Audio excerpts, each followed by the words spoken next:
हरे रामेति कृष्णेति नाम संकीर्तनं सदा लोकक्षेमाय कुर्वन्तं प्रेमिकं सद्गुरुं भजे। जय बोलो श्री प्रेमिकेंद्र सद्गुरुनाथ महाराज की जय।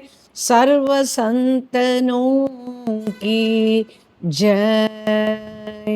राधे कृष्णा सखीஸ்.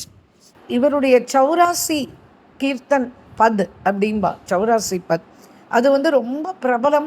இன்றைய தினம் வரைக்கும் பிரஜத்தில் அப்படி ஒரு பிரபலம். இதுக்கப்புறம் இன்னொன்று சொல்லணும் அப்படின்னா, நிறைய இவர் சித்த புருஷராக இருக்கிறதுனால நிறைய பேருக்கு நிறைய பண்ணியிருக்கார். தேவனத்திலேருந்து இவரை பார்க்கணுன்றதுக்காக நிறைய பேர் வருவா இல்லையா, சில பேர்லாம் அப்படியே தங்கிடுவா. அப்படி தேவனத்துலேருந்து இந்த தாம்பூலம் அடித்து கொடுக்குறவர்னு ஒருத்தர் உண்டு. அவரை தம்போலி அப்படின்லாம் கூப்பிடுவா பிரஜவாசிகள்லாம். ஒரு சிஷ்யர், அவரோட பேர் சபேலிதாஸ். சபேலிதாஸ் அப்படின்னாலே அவர் ரொம்ப இந்த பீடா பண்ணுறதுல அவர் ரொம்ப ரொம்ப எக்ஸ்பர்ட். இப்போ ஹரிவம்ஸ்ஜியை பார்க்கணுன்னு இவர் பிருந்தாவனத்துக்கு கிளம்பி வரார். சேவா குஞ்சில் இவர் தரிசனம் பண்ணார், நமஸ்காரம் பண்ணிட்டார். அப்புறம் வந்துட்டியா, எங்கே வந்த அப்படின்னு கேட்குறார் ஹரிவம்ஸ். இப்போ என்ன பண்ணிட்டு இருக்க அப்படின்னு கேட்குறார். கேட்டவுடனே அவன் சொன்னால், இல்லை நான் இந்த பீடா சேவா தான் பண்ணிட்டு இருக்கேன். சரி, சத்சங்கம் அனுபவிக்கணுன்ற ஒரு ஆசை வந்தது, உங்களை பார்த்து ரொம்ப நாள் ஆச்சேன்னு நான் வந்துட்டு போகலான்னு வந்தேன் அப்படின்னு. சத்சங்கம் சாயங்காலம் நடக்கும்பா அப்படின்னு. இப்போ என்னன்னா, இவர் திரும்பி போவே இல்லை தேவனத்துக்கு, இங்கே தங்கிட்டார். மணிக்கணக்காக உட்காந்துட்டு இவர் பாடுற கீர்த்தன்கள், இவர் பேசுறது எல்லாமே அப்படியே பார்த்து பார்த்து பார்த்து பார்த்து ரசிப்பார், ஆனந்தப்படுவார். கண்லேருந்து தார தாரையாக தண்ணி கொட்டும். சில சமயம் ரொம்ப சிரிச்சுப்பார். அப்படி அவரை அப்படியே அனுபவிப்பார் அவர் சொல்கிறது எல்லாத்தையும். அப்புறம் என்ன பண்ணுவார், ஓரமாக உட்காந்துட்டு இந்த பீடா சேவா அற்புதமாக பண்ணி கொடுப்பார் அவருக்கு. ஒரு நாளைக்கு ஹரிவம்ஸ்ஜி என்ன பண்ணார், சிஷ்யாலெல்லாம் பார்த்தார்.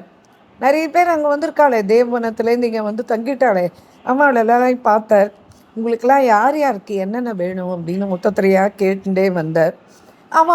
அவளுக்கு என்ன வேணுமோ அதெல்லாம் கேட்டு வச்சா. இப்போ தம்போலியினுடைய டேர்ன் வந்தது. சபீல்தாஸ், உனக்கு என்ன வேணும்ப்பா அப்படின்னு கேட்குறார். கேட்ட உடனே சபீல்தாஸ் சொன்னார், குருதேவ்ஜி, நாங்கள் தேவவனத்துலேயும் கேள்விப்பட்டிருக்கோம், இங்கேயும் நாங்கள் கேட்குறோம், கேள்விப்படுறோம். உங்களுக்கு பிரியா பிரீத்தம் சாட்சாத்தா தரிசனம் கொடுக்குறாளாமே, அவள் உங்களோட பேசுகிறா அப்படின்னு கேள்விப்பட்டோம். அது சரி, உங்களுக்கு என்ன வேணும் அதை மட்டும் கேளுங்கோ அப்படின்னார் ஹரிவம்ஸ். இல்லை, எங்களுக்கு நீங்கள் ராதாவல்லபோட பேசுகிறதும் போகிறதும் வரதும் சிரிக்கிறதும் பார்க்குறதுக்கு ரொம்ப ஆசையாக இருக்குது அப்படின்னு சொன்னார். ஆனால் நாங்கள் பார்க்கலான்னு உள்ளே உடனே அவர் விக்கிரகமாக ஆயிடுறாரு. சரி, அது இருக்கட்டும், உனக்கு என்ன வேணும் அது சொல்லு அப்படின்னார். அப்படியா, எனக்கு ஒரே ஒரு ஆசை தான். அந்த மாதிரி வரா இல்லையா, அப்போது அவளுக்கு பிரத்யட்சமாக என் கையாலேயே நான் பண்ணுற பீடாவை கொடுக்கணும்னு எனக்கு ஆசை. என்ன சொல்கிற அப்படின்னு கேட்குறார். இல்லை, அந்த ஜுகல் தம்பதிகளுக்கு என் கையால் பீடா கொடுக்கணும்னு ஆசை. பிருந்தாவனத்திலேயே இந்த பீடா சேவா ரொம்ப பிரசித்தமானது. இன்றைக்கும் பர்சானாக்கு போய் பார்க்க சொல்கிறார் இவர். குட்டி குட்டியாக பீடா இருக்குமா, ரொம்ப குட்டி குட்டியாக இருக்குமா அந்த பீடா. ஏன் அப்படி, ராதாரமன்ஜிக்கும் அப்படிதான் குட்டி குட்டியாக இருக்குமா பீடா. ஏன் அப்படின்னு கேட்டால் அதுக்கு அவன் என்ன பதில் சொல்கிறா தெரியுமா விரஜவாசிகள்? ராதாரமன் ரொம்ப கோமளமாக இருக்கான், சின்ன வாய், பெரிய பீடா பண்ணி அவனுக்கு எப்படி கொடுக்க முடியும்? அவன் வாய்க்குள்ளே போகிற மாதிரி சின்ன சின்ன பீடா தான் கொடுக்கணும். வர்ஷானால ராதையும் அப்படிதான், அவள் ரொம்ப கோமளமானவ, அவளுக்கு போய் பெரிய பெரிய பீடாலாம் கொடுக்க முடியுமா? அவளோட வாய் ரொம்ப சின்னதாக இருக்கும். அதனால் நாங்கள் சின்ன சின்ன பீடாக தான் இன்றைக்கும் பர்சானால் ராதாஜிக்கு நிவேதனம் ஆறுது. அது எப்படி இருக்கும் அப்படின்னு கேட்டனா, பேப்பரை விட மிருதுவாக இருக்குமா. பேப்பரை விட இப்படி கையில் தொட்டு இப்படி எடுத்தால் அப்படியே கிழிஞ்சிடும். இந்த சின்ன சின்ன பூரி பண்ணி வைப்பாராம் அந்த பர்சானாவில் இருக்கிற ராதா ராணிக்கு. அந்த சின்ன சின்ன பூரி வந்து உள்ள நிவேதனம் ஆறுதே, அந்த பூரி கையில் எடுத்தால் அப்படி தொட்டால் அப்படியே கிழிஞ்சு போயிடுமா. அப்படி சின்ன சின்ன பூரி. ஏன்னா கோமளமான அவளுக்கு அந்த வாய். அதில் பெரிய பெரிய பூரியெல்லாம் கொடுத்து அவள் கஷ்டப்பட்டுலாம் சாப்பிடக்கூடாது. அதனால் அப்படி தான் அந்த சின்ன வாய்க்குள்ளே சின்ன பூரி தான் போகும், சின்ன பீடாக தான் வைக்க முடியும் அப்படின்னு சொல்லிட்டு ரொம்ப அழகாக பண்ணுவார். மேலும் அவள் வந்து பீடாக்கு வந்து தலையில் வந்து சுண்ணாம்பு அதெல்லாம் தடவ மாட்டாள். அதெல்லாம் லோக விவகாரத்தில் தான். இவன் வந்து இந்த பீடாக்குள்ளே வந்து தேங்காய் துருவல், அப்புறம் கிஸ்மிஸ்ஸு, மேவா, அப்புறம் வந்து அதை க்ளோஸ் பண்ணி அதுக்கு மேலே அதுக்கு லவங்கம் வச்சு மூடி அப்படி தான் அவள் பீடி தயார் பண்ணுவாள். தம்போலி, நீ இப்போ என்ன கேட்குறன்றதை தெரிஞ்சு தான் கேட்குறியா அப்படின்னு கேட்டார் இத்தாரி வம்சு. உடனே எனக்கெல்லாம் அந்த சாமர்த்தியம் இல்லைப்பா அப்படின்னார். உடனே அவர் தலையை குனிஞ்சுட்டான் தம்போலி. இத்தாரி வம்சு இப்படியே அவரையே கொஞ்சம் நேரம் பார்த்தார். அப்புறம் கொஞ்ச நாளைக்கு கழிச்சு, சரி நாளைக்கு வா அப்படின்னு சொல்லி அனுப்பிச்சிட்டார். அந்த சமயத்தில் பகவானை வச்சுன்றது அந்த வனத்தில் தானே. அது வெறும் நிக்குஞ்சத்துக்குள்ள ஒரு நிக்குஞ்சத்துக்குள்ள ஒரு ராதா தாமோதர், ஒரு நிக்குஞ்சத்துக்குள்ள ராதா வல்லப்ஜி, ஒரு நிக்குஞ்சத்துக்குள்ள பாங்கே பிஹாரிஜி. தர்சனார்த்திகள்லாம் கூட ரொம்ப நிறைய பேர்லாம் வரமாட்டா. வெறும் ஆச்சாரிய புருஷர்கள் தான் அங்கங்கே பார்க்க முடியும். மறுநாளைக்கு காலையில் அவர் அந்த நிக்குஞ்சத்துக்கு வந்தார் தம்போலி. அப்புறம் அப்படியே அங்கேயே இருந்தார். அப்புறம் பீடா சேவைக்கு எல்லாம் தயார் பண்ணி கொடுத்தார்.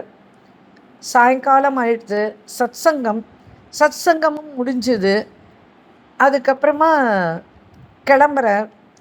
கிளம்பினா நிக்குஞ்சத்தவனுடைய வாசலில் சாக்ஷாத் ராதா மாதவனுடைய தரிசனம் ஆறுது. ஸ்வயம் பிரியாஜி தானே கேட்குறார். இவர் வந்து எல்லாத்தையும் மறந்துட்டு அப்படியே நிற்கிறார். இப்போ வந்து குருதேவனுடைய வச்சனத்தை வந்து ஸ்ரீஜி சத்தியமாக்குறார். இவர் வந்து சர்வத்தையும் மறந்து அப்படியே நிற்கிறார் சில மாதிரி. ஸ்ரீ ராதாஜி வந்து சபீல்தாஸ் அப்படின்னு கூப்பிட்டவுடனே, எனக்கு ஏப்பா நீ இன்னும் பீடா கொடுக்கல, நான் நேராக வந்துட்டேனே உன்னுடைய பீடாவை ஸ்வீகரணம் பண்ணணுன்றதுக்காக வேண்டி. எப்படின்னா ஒரு பீடா 2 பீடாலாம் இல்லை, ஒரு டோனா இருக்கும் கையில். அதில் நிறைய பீடா. ஏன்னா இவன் கொடுக்கறது சின்ன சின்ன பீடா தானே, அதனால் நிறைய பீடா இருக்கும். அதை தான் அவர் வந்து ஒரு நாளைக்கு வரும்போதே ஒரு டோனா நிறைய பீடா வச்சு தான் 20-25 பீடா இருக்கும் அதில். அப்படி வச்சு தான் எடுத்துன்னு வருவார் சேவாக்காக வரணும்னா. இப்போ சாட்சாத் ராதாவே எதிர்க்க பிரத்யட்சமாய் இப்படி கேட்டவுடனே ஸ்ரீ ராதா வல்லப்ஜி ஒரு பீடாவும் முதல்ல ஸ்ரீ ராதா என்ன பண்ணுறா, அந்த டோனாலேருந்து ஒரு பீடாவை எடுத்து தன் கையால் இவர் பார்க்க ஷாமுக்கு ஊட்டி விடுறா. இப்போது ராதைக்கு சாட்சாத் ராதா மாதவ் அவனே ஊட்டி விடுறான். பந்துக்களே, இப்போ கையில் வச்சிருந்த அத்தனை பீடாவையும் கொடுத்துட்டார். உடனே ராதா வல்லப்லால் எதிர்க்க கேட்குறான், சபீல்தாஸ் உனக்கு என்னப்பா வேணும்? உடனே சபீல்தாஸ் சொல்கிறார், எனக்கு எதுவுமே வேண்டாம், எப்போவும் நீங்களும் குருநாதரும் பிரசன்னமாக இருக்கணும், அது மட்டும்தான் எனக்கு வேணும். இல்லைப்பா உனக்கு என்ன வேணும் அதை சொல்லு. எனக்கு எதுவுமே வேண்டாம், நீங்கள் எப்பவும் பிரசன்னமாக இருக்கணும், அது ஒன்று தான் எங்களுக்கு வேணும். சரி இருக்கியா வரியா?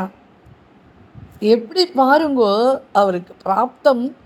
சாக்ஷாத் ஸ்ரீஜி கேட்குறா, சரி இருக்கியா வரியா சபீல்தாஸ்? உடனே சபீல்தாஸ், நான் உங்களோடையே வரேன் அப்படின்னு சொன்ன உடனே ராதா மாதவ் அப்படியே அந்தர்தானம் ஆயிட்டாங்க. அந்த வாசப்படியிலேயே அப்படியே சபீல்தாஸ் கீழே விழுந்து கிடக்கிறார். மூச்சு பேச்சு இல்லை, பகவத் பாதத்தை அடைஞ்சாச்சு அவர். இப்படி இவனையெல்லாம் எழுந்து வந்து பார்த்தா சபீல்தாஸ் பகவத் பாதம் அடைஞ்சாச்சு அப்படின்ட்டார். சீதாரி வம்சி. இப்படி பல நிகழ்ச்சிகள், பல பேருனுடைய கோரிக்கைகளை ராதாவல்லபு கிட்ட சொல்லி நடத்தி வச்சிருக்கார் ஸ்ரீதரி வம்சு. இப்போது ஒரு 3-4 வருஷங்களுக்கு முன்னாடி ஒரு கட்னா நடந்துதான். ஆனால் உண்மை சமாச்சாரம் என்ன அப்படின்னா, இந்த பர்சானாக்கு பரிக்கிரமா வருவர் மான்கட்லேருந்து ஒரு பாபா. அவர் இந்த ஸ்ரீஜியினுடைய பர்சானா பரிக்கிரமா மார்க்கம் இருக்கு இல்லையா, அந்த மார்க்கத்தில் பெருக்கிற சேவை. இந்த பெருக்கிறத மட்டமாக நினைக்கக்கூடாது. பிருந்தாவனத்தில் இந்த சேவாவுக்கு தான் ரொம்ப பெரிய மதிப்பு மரியாதைக்கெல்லாம் அவள் எதுவுமே பார்க்க மாட்டா. பிரஜவாசிகள் எது கிருஷ்ணனுக்கும் ராதைக்கும் மனசுக்கு சந்தோஷம் கொடுக்குமோ அதை தான் அவள் பண்ணுவாள். இந்த சேவா இவர் ரொம்ப காலமாக பண்ணின்னு இருக்கார் இந்த பர்சானால. இந்த பாபா அப்படியே எல்லாத்தையும் பெருக்கிட்டு ராதாஜியினுடைய மகள் இருக்கு இல்லையா, அதையும் பெருக்கி தருவார். அந்த படிக்கட்டெல்லாமும் பெருக்கி தழுவார். சதா கீர்த்தன் வாயில் போயிட்டே இருக்கும். ஏதோ அவருக்கு தெரிஞ்ச கீர்த்தனை பாடிண்டு இப்படி இந்த சேவா பண்ணிகிட்டே இருப்பார். கொஞ்ச நாள் போச்சு, இவருக்கு கொஞ்சம் சுவாச கோளாறு வந்தது. அப்போ என்ன பண்ணால் மதுராவுக்கு கூட்டின்னு போனால் அங்கே போன உடனே அங்கே ட்ரீட்மெண்ட் பண்ணி எப்படியோ இவர் ஸ்வஸ்தமாயிட்டார். இப்போ ஸ்ரீஜி என்ன பண்ணால் வேறொரு பக்தனுடைய சொப்னத்தில் போய் அந்த பாபாவை கூட்டின்னு வாங்கோ, அந்த பாபாவுக்கு உடம்பெல்லாம் சரியாயிடுத்து அப்படின்னு சொல்கிறா. உடனே அவர் கிளம்பி மறுநாள் போகிறார். போய் பார்த்தானா இவர் நன்னா உட்காந்துட்டுருக்கார்.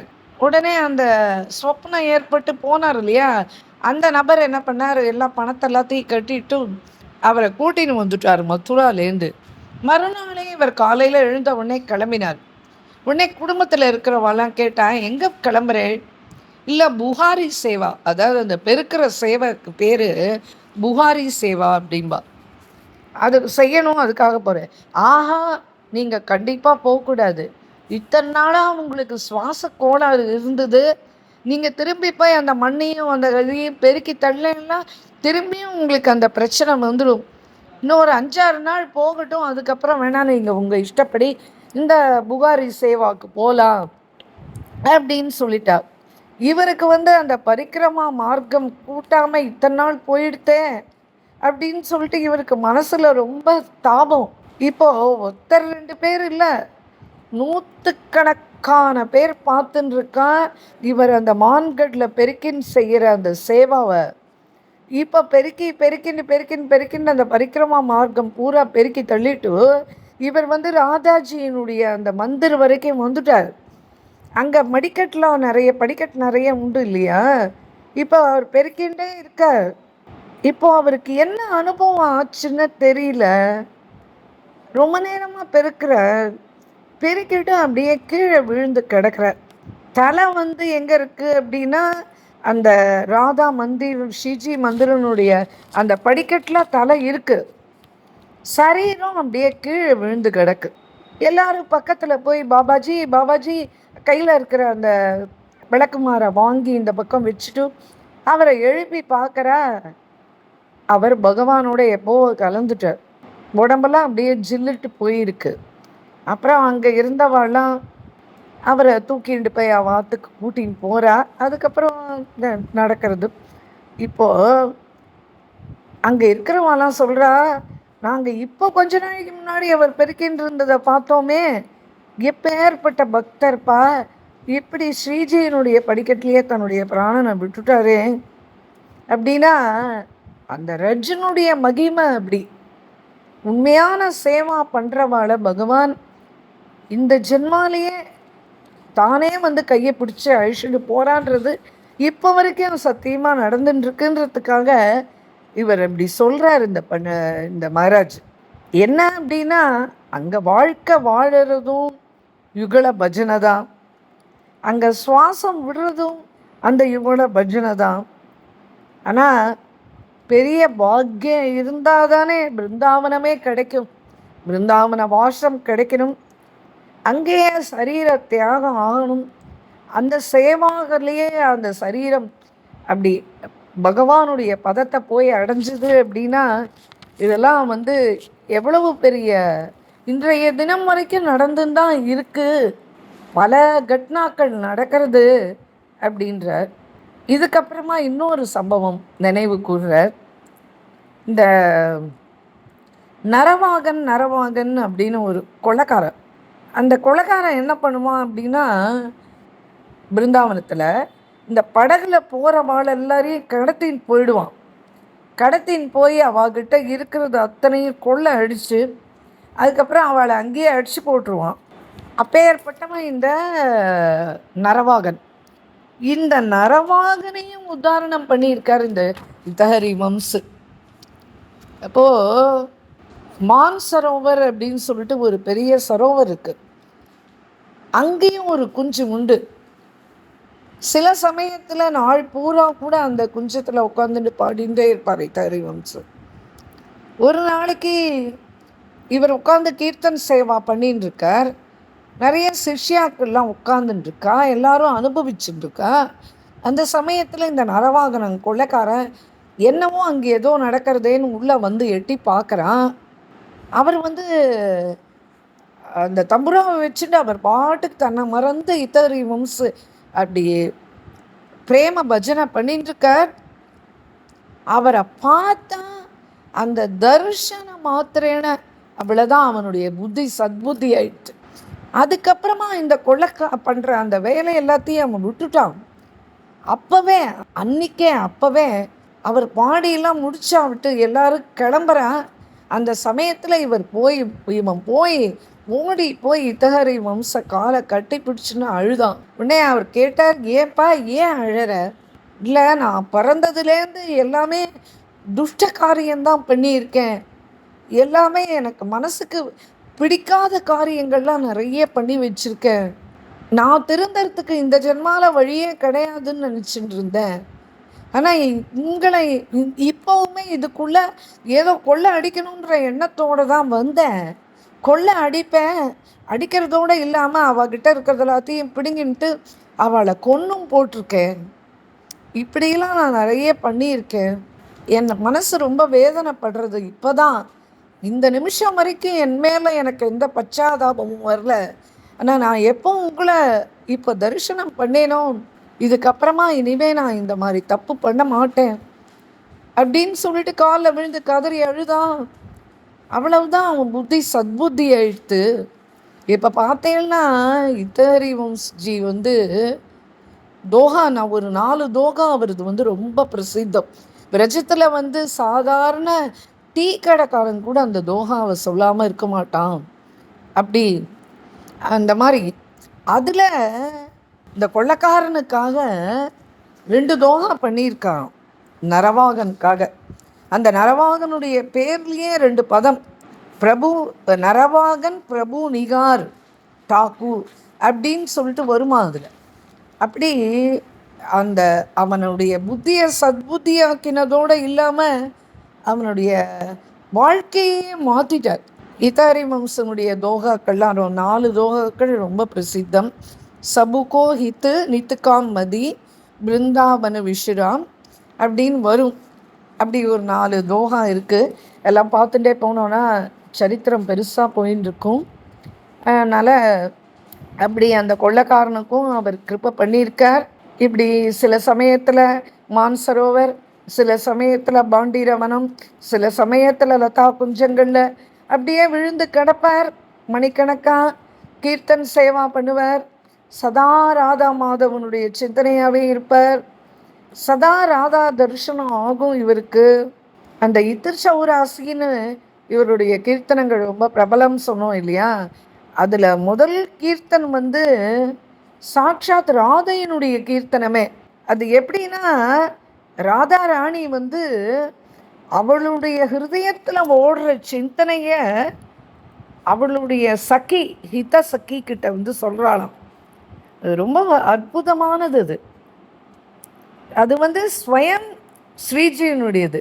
இப்போ மன் கி பாத்துன்னு பிரதமரோடது போடுறாளே, அது மாதிரி ராதையினுடைய மனசில் இருக்கிற விஷயங்களை தன்னுடைய ஹித்த தோழிகிட்ட அவள் வந்து அந்த பிராண பியாரியை பற்றி அப்படி சொல்கிறாளாம். அப்படின்னா எப்படி இருந்திருக்கும் பாருங்கோ. அந்த பாவனா என்ன அப்படின்னா, நிக்குஞ்சத்தில் வந்து ஷியாம் சுந்தர் இல்லை, ஷியாம் சுந்தர் வந்து வேறு குஞ்சத்துக்கு புஷ்பம் பறிக்கிறதுக்கு போயிருக்கான். ஸ்ரீஜியும் இந்த ஹிதசக்கியும் தனியாக இருக்கா. அப்போது தன் மனசில் இருக்கிறத பூரா அந்த ஹிதசக்கி கிட்ட சொல்கிறத அந்த ஹித சௌராசி அப்படின்னு அதில் முதல் கீர்த்தனம் வந்து சாக்ஷாத் ஸ்ரீ ராதையினோடதே அப்படின்னு சொல்லிட்டு சொல்கிறா. ஜோயி ஜோயி பியாரோ கரே सोई मोगी बावे बावे मोगी जोई सोई सोई करे प्यारे सोई करे प्यारे அப்படின்னு அந்த பாட்டு வரும். அதாவது என்ன அப்படின்னா, அதனுடைய பாவார்த்தம் மட்டும் பார்ப்போம். பிரியத்தம் வந்து என்னென்ன செய்கிறானோ அது எனக்கு ரொம்ப பிரியமானது. அத்தவா எனக்கு எது பிடிக்குமோ அதை தான் பிரியத்தமும் செய்வான். இப்படி ஒன்று சொல்கிறா. அடுத்தது சொல்கிறா, சம்சாரத்தில் வந்து பதி பத்னிகளுக்கு வந்து ஏக ருச்சின்றது இருக்கவே இருக்காது. பதிக்கு வந்து தான் சொல்கிறத பத்னி கேட்கணுன்னு இருக்கும், பத்னிக்கு வந்து தான் சொல்கிறத பதி கேட்கணுன்ற அபிலாஷா இருக்கும். இப்படி அவளுக்குள்ள அபிலாஷாவில் இருப்பறி இருக்கும். ஆனால் பிரியா பிரீத்தமுடைய பிரேமை எப்படி அப்படின்னா அவளுக்கு ஏக ருச்சி. நான் வந்து ஷியாம் சுந்தரனுடைய கண்களுக்கு மேலே வந்து ஒரு தாரக மாதிரி இருக்கேன். ஆனால் ஷியாம் சுந்தரம் என்னுடைய கண்களுக்கு மேலே உள்ள இமைகளில் தான் சதா வாசமே பண்ணுறான். அப்படின்னா இவா 2 பேருடைய திருஷ்டியும் ஒன்று தான். அப்புறம் 3வது சொல்கிறா, எனக்கு வந்து பிராணனை விட பிரியம் வந்து ஷியாம் சுந்தர் மேலே தான். ஆனால் ஷியாம் சுந்தரம் கோட்டி கோட்டி கோட்டி பிராணன் என் மேலே வச்சுருக்கான். 3வது பந்தி. அதாவது என்னென்னா, 2 பேரும் ஒரே பிராணன், சரீரம் தான் 2 அப்படின்னு சொல்லிட்டு ஏகஹி பிரம்மம் தோ ஜோதி. அது ராதா மாதவன் ரூபத்தில் பிரகடனம். இது வந்து ருக்வேதத்தை பேஸ் பண்ணியிருக்கு அப்படின்னு சொல்லிட்டு வேதத்துலேருந்து ஒரு ஸ்லோகம் சொல்கிறார். அது நம்ம சொல்ல முடியாது, அதனால் அதனுடைய பாவார்த்தத்தை மட்டும் நம்ம அனுபவிக்கிறோம். அப்படி ருக்வேத பிரகாரம் ராதா மாதவ ரூபத்தில் அந்த ஏக பிரம்மம் தோ ஜோதிய பிரகடனம் ஆகிருக்கு அப்படின்னு இப்படி சொல்லிட்டு அவள் சொல்கிறா ஹிதஹரிவம்ஸ்கிட்ட, உன்னுடைய நிர்ணயம் இதில் என்ன அப்படின்றத நீ சொல்ல சக்கி அப்படின்னு அவளை கேட்குறா. உடனே அதுக்கு அவள் சொல்கிறா, ஸ்ரீஜி என்ன தெரியுமா, என்னுடைய நீங்கள் சொல்கிறத வச்சு நான் திரும்பி சொல்கிறேன்.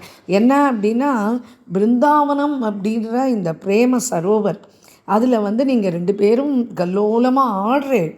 இந்த கருப்பு அம்சமாக கிருஷ்ணனும் வெள்ளை அம்சமாக ஸ்ரீஜியான நீங்களும் 2 பேரும் அப்படி ஒரு அற்புதமாக அலைஞ்சுண்டு அந்த நீரில் ஆடுறேன். அது எப்படி இருக்குது அப்படின்னா, பக்த ஹிருதயம் அப்படின்ற அந்த பிரேம சரோவரத்தில் நீங்கள் 2 பேரும் சேர்ந்து நீஞ்சி அந்த ஆனந்த கல்லோலத்தில் ஆடுற மாதிரி விளையாடுறேன் அப்படின்னு நான் நினச்சிக்கிறேன். எப்படி அக்னிலேருந்து உஷ்ணத்தை பிரிக்க முடியாதோ, எப்படி புஷ்பத்துலேருந்து சுகந்தத்தை மட்டும் நம்ம பிரிக்க முடியாதோ, அதுபோல் உங்கள் 2 பேரையும் யாருமே பிரிக்க முடியாது ஜி. நீங்கள் 2 பேரும் ஏக பிராணம் தான். நீங்கள் அப்படி இருக்க, நீங்கள் ஒரே பிராணம் தான் நீங்கள் 2 பேருமே அப்படின்னு சொல்லிட்டு, உங்கள் 2 பேருடைய பிரேமை மாதிரி இந்த உலகத்தில் எங்கேயுமே கிடையாது. அதனாலேயே தான் பிருந்தாவனம் வந்து பிரேம பாட்டசாலா அப்படின்னு சொல்லிட்டு அவள் முடிக்கிறார். ரொம்ப அழகாக ஹிதஹரிவம்ஸ் முடிக்கிறார்.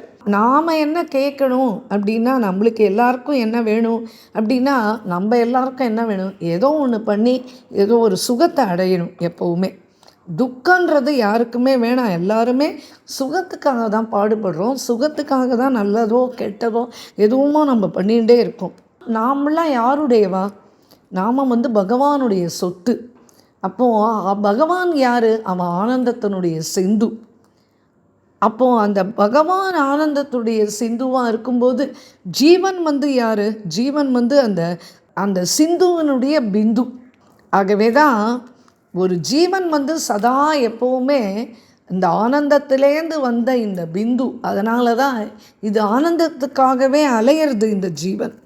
ஆனால் அந்த ஆனந்தம் அது பரமானந்தத்தில் சேர்க்கிறதா இருக்கணும். அப்போ அந்த மாதிரி பாதையில் போகணும் அப்படின்னா, அந்த பரமானந்தத்தை அடையணும் அப்படின்னா, அப்போ நம்மளுக்கு குருவனுடைய கிருப்பை வேணும். அந்த பரமானந்தம்ன்றது எப்போ சித்திக்கும் அப்படின்னு கேட்டால் அதுக்கு சொல்கிறார், இந்த ஜென்மத்திலேயோ இல்லை 10 ஜென்மம் எடுத்தாலும் அந்த ஆனந்த கந்தம், அந்த சுகம் கிடைக்கணும் அப்படின்னா அதுக்கு ஒரே வழி ராதா மாதவனுடைய சரணம் தான் அந்த ஜீவனுக்கு கடைசி கதி. அதனால் அவரை பிரேமையோடு நம்ம கொண்டாடினோம் அப்படின்னா வாழ்க்கையில் சதா ஆனந்தம்தான். இப்படி ஹிதஹரிவம்ஸ்ஜி 18 வருஷ காலம் பிருந்தாவன வாசம் பண்ணார். சதா கீர்த்தன் சேவா. அப்படி சாதாரண மனுஷாளுக்கு துக்கத்துலேயும் கோபத்துலேயும் வாலேந்து பாட்ட வராது. ஆனால் சந்தோஷத்தில் இருந்தால் ஒரு ஜீவன் அப்படின்னா வாய் ஏதோ முணுமுணுக்கும், ஏதோ ஒரு பாட்டு ஏதோ பாடணும்னு பண்ணுவான். ஆகவே பிரேமை அதனுடைய ஸ்வபாவம் என்ன அப்படின்னா, ஆனந்தம் வரும்போது தானாக ஒரு வாயிலேருந்து ஒரு பாட்டு வரும். அது சாதாரண மனுஷர்களுக்கு சாதாரண பாட்டு.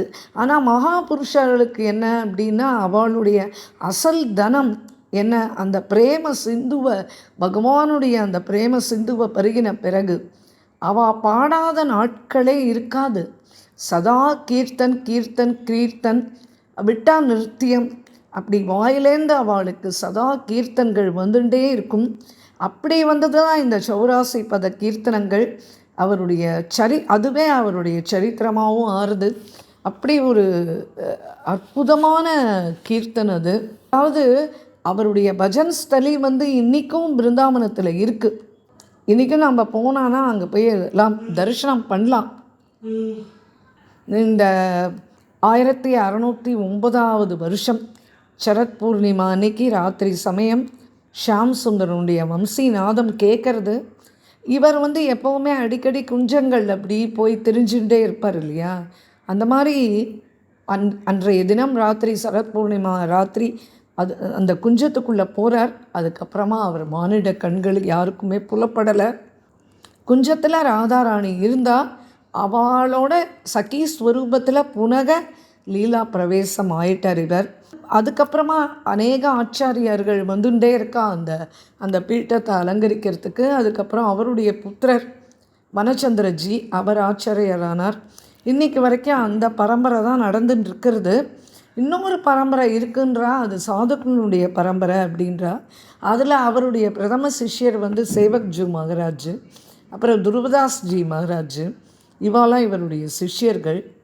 இன்றைக்கும் சேவா குஞ்சில் ஸ்ரீ ஹரிவம்ஸ்ஜி எங்கே பஜனை செஞ்சாரோ அந்த இடம் காண கிடைக்கிறது. அந்த குஞ்சத்தில் என்ன அப்படின்னா ஒரு அற்புதமான சித்திரப்படம் இருக்குது. அந்த சித்திரப்படம் எப்படி இருக்குது அப்படின்னா, ஸ்ரீஜி படுத்துட்டு இருக்கா மாதிரி ஸ்ரீஜியினுடைய சரண கமலத்தை ஷியாம் சுந்தர் பிடிச்சு விடுறா மாதிரி, காலை பிடிச்சு விடுறா மாதிரி. இந்த தரிசனம் நீங்கள் போனேன்னா பிருந்தாவனத்தில் வேறு எங்கேயுமே கிடைக்காது. இங்கே இந்த நிக்குஞ்சத்தில் மட்டும்தான் நீங்கள் பார்க்கலாம் இந்த சித்திரப்படத்தை. அந்த இடத்துலையும் இவருடைய வஜனஸ்தலியும் இருக்குது. இப்படி பிருந்தாவனத்தில் நம்ம இன்றைக்கும் போனால் அதிகாரிகளும் கூட பகவான் தான் பேசுகிறான், அதில் எந்த சந்தேகமும் இல்லை. இவருடைய சரித்திரம் ரொம்ப பாவனமான சரித்திரம். இதில் ரொம்ப சந்தோஷப்பட வேண்டிய சரித்திரம். ஆச்சாரியர்களை ஸ்மரிச்சுக்கிற பாக்கியம். பிருந்தாவன பிஹாரலால் கி ஜெய், ஸ்ரீ ராதா வல்லப லால் கி जय, सर्व संतनों की जय, प्रेमिकेंद्र सद्गुरुनाथ महाराज की जय. राधे कृष्णा सखीस.